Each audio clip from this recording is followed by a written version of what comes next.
တခါတလေမှအသက်ရှင်ဖို့အတွက်ကိုနာကျင်အောင်လုပ်ရတာထက်ပိုခက်ခဲတဲ့အရာမရှိပါဘူး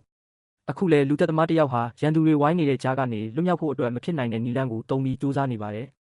သူဟာအထက်မြင့်အဆောက်အုံတွေပေါ်ကနေကျွမ်းကျင်စွာခုန်ကူးရင်းရန်သူလက်ကနေလွတ်အောင်ပြေးနေရတာပါဒါပေမဲ့ဒါဟာအစပဲရှိပါသေးတယ်သူဟာအဆောက်အုံတစ်ခုတည်းကိုဝင်ရောက်ပြီးရန်သူတွေကိုတယောက်ပြီးတယောက်နှိမ်နင်းနေပါတယ်တနက်တန်တွေဆူညံနေပြီးအခြေအနေကတော်တော်လေးကိုတင်းမာနေတာပါသူဟာသူ့ရဲ့ပြစ်မှတ်ကိုတေချာချင်းရွေးပြီးအလုပ်ပြီးအောင်လုပ်ဖို့ကြိုးစားနေပါတယ်ဒါပေမဲ့ရန်သူတွေကလည်းသူ့ကိုအလွတ်မပေးဘဲဝိုင်းဝန်းပိတ်ဆို့ထားကြပါတယ်အခြေအနေကိုပိုပြီးစိတ်လှုပ်ရှားဖို့ကောင်းအောင်လုပ်နေတာကတော့သူ့ကိုဖမ်းဆီးဖို့ကြိုးစားနေတဲ့အဖွဲ့တွေပါပဲသူတို့ဟာတနေရာချင်းစီကိုတေချာစစ်ဆေးပြီးသူ့ကိုမိအောင်ဖမ်းဖို့စီစဉ်နေကြပါတယ်ပထမနေရာဘေးကင်းတယ်ဒုတိယနေရာလည်းဘေးကင်းတယ်ဆိုတဲ့အတန်တွေကတဆင့်ပြီးတဆင့်ကြားနေရပါတယ်ဒါဟာသူ့အတွက်တော့အချိန်သိမ့်မကျန်တော့ဘူးဆိုတာကိုပြနေတာပါအခုဆိုရင်စစ်တပ်ရင်နှန်းကလည်းရောက်ရှိလာပါပြီသူဟာအဆောက်အုံတစ်ခုရဲ့ပြတင်းပေါက်ကနေအခြေအနေကိုစောင့်ကြည့်နေပါတယ်သူ့ရဲ့ပြစ်မှတ်ကတော့ဂျပန်အရာရှိကြီးတစ်ယောက်ပါ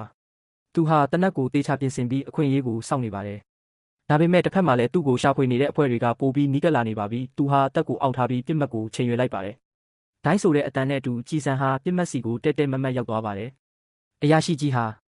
လဲကျသွားပြီးတနေရာလုံးစူညံပွက်လောရိုက်သွားပါတော့တယ်ဒါပေမဲ့သူ့အတွက်တော့အောင်ပွဲခံဖို့အချိန်မရှိပါဘူးသူဟာချက်ချင်းပဲအဲ့ဒီနေရာကနေထွက်ပြေးဖို့ကြိုးစားရပါတယ်ရန်သူတွေကသူ့နောက်ကိုထက်ချက်မကွာလိုက်နေကြပါတယ်သူဟာအဆောက်အုံတွေပေါ်ကနေခုန်ချပြီးလမ်းကြားတွေထဲကိုတိုးဝင်သွားပါတယ်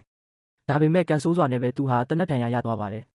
သွေးတွေကတစိမ့်စိမ့်ထွက်နေပြီးသူ့ရဲ့အားအင်တွေကလည်းကုန်ခန်းလာနေပါပြီသူဟာအကူအညီတောင်းဖို့အတွက်ဖုန်းတစ်လုံးကိုရှာတွေ့ခဲ့ပါတယ်သူဟာသူ့ရဲ့အထက်လူကြီးစီကိုဖုန်းဆက်ပြီးတာဝန်ပြီးဆုံးပါပြီဒါပေမဲ့ကျွန်တော်တန်ရရသွားတယ်အကူအညီလိုအပ်နေပါတယ်လို့ပြောလိုက်ပါတယ်ဒါပေမဲ့အထက်လူကြီးရဲ့အဖြေကတော့ရက်ဆက်လွန်လှပါတယ်အခုချိန်မှာမင်းစီကိုလူလွတ်လိုက်ရင်ငါတို့အားလုံးဖော်ထုတ်ခံရလိမ့်မယ်မင်းဘာသာမင်းပဲစူးစမ်းကြည့်တော့တဲ့ဒါဟာသူ့အတွက်တော့တေမိတ်တစ်ခုလိုပါပဲ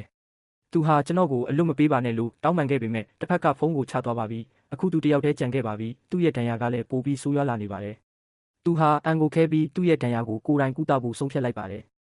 သူဟာဓာတ်တစ်ချောင်းကိုမီးနဲ့အပူပေးပြီးသူ့ရဲ့ဒဏ်ရာတွေကကြီးစံကိုထုတ်ဖို့ပြင်ဆင်လိုက်ပါတယ်သူဟာပါဇက်ထဲမှာအဝတ်တစ်ခုကိုကိုက်ထားပြီးနာကျင်မှုကိုအောက်ခံနေပါတယ်တပူပူကြီးကသူ့ရဲ့အသားထဲကိုတိုးဝင်သွားတဲ့အခါမှာတော့သူဟာနာကျင်လွန်းလို့မျက်ရည်တွေတောင်ကျလာပါတယ်သွေးတွေကလည်းအိုင်ထုံးနေပါပြီဒါပေမဲ့သူဟာအသက်ရှင်ခြင်းနဲ့စိတ်တစ်ခုတည်းနဲ့ဒီဒဏ်ရာကိုအပြီးသက်ကုသနိုင်ခဲ့ပါတယ်တစ်ဖက်မှာတော့အရာရှိကြီးတွေဟာဒီကိစ္စနဲ့ပတ်သက်ပြီးအစည်းအဝေးလုပ်နေကြပါတယ်ဒီလူသက်သမားကဘယ်သူလဲဆိုတာကိုသူတို့စုံစမ်းနေကြပါတယ်နောက်ဆုံးမှာတော့သူတို့သိလိုက်ရတာကဒီလူဟာသူတို့ရဲ့ကိုယ်ပိုင်သူရှိုးတစ်ယောက်ဖြစ်နေတာပါဒါဟာတကယ်ကိုတုန်လှုပ်စရာကောင်းတဲ့အမှန်တရားပါပဲ